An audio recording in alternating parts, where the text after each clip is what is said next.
हनुमान जी की पूजा करने से सारे काम सफल होते हैं। लेकिन क्या आप जानते हैं कि महाबली हनुमान को पाने के लिए उनकी माता अंजनी को कितने कष्ट से गुजरना पड़ा था। हनुमान जी का जन्म त्रेता युग में अंजना के पुत्र के रूप में चैत्र शुक्ल की पूर्णिमा की महानिशा में हुआ। अंजना के पुत्र होने के कारण ही हनुमान जी को अंजनेय नाम से भी जाना जाता है, जिसका अर्थ होता है अंजना द्वारा उत्पन्न। उनका एक नाम पवन पुत्र भी है, जिसका शास्त्रों में सबसे ज़्यादा उल्लेख मिलता है।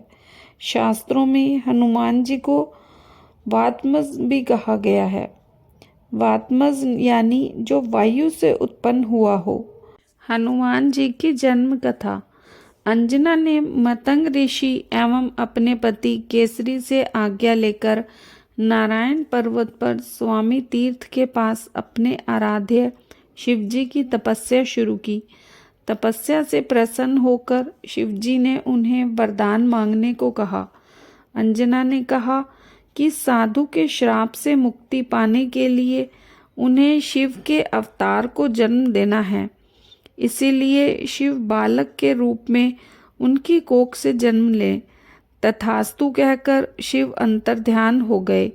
इस घटना के बाद एक दिन अंजना शिव की आराधना कर रही थी और दूसरी तरफ अयोध्या में इक्ष्वाकु वंश के महाराज अज के पुत्र और अयोध्या के महाराज दशरथ अपनी 3 रानियों के कौशल्या, सुमित्रा और कैकेयी के साथ पुत्र रत्न की प्राप्ति के लिए शृंग ऋषि को बुलाकर पुत्र कामेष्टि यज्ञ के साथ यज्ञ कर रहे थे। यज्ञ की पूर्णाहुति होने पर स्वयं अग्निदेव ने प्रकट होकर शृंगी को खीर का एक स्वर्ण पात्र दिया और कहा कि ऋषिवर ये खीर राजा की 3 रानियों को खिला दो। राजा की इच्छा अवश्य पूर्ण होगी।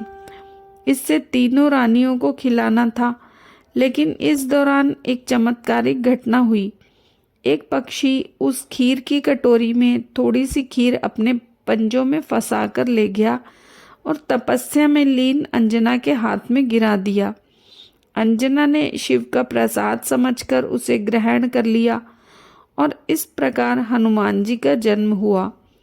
शिव भगवान का अवतार कहे जाने वाले हनुमान जी को मारुति के नाम से भी जाना जाता है।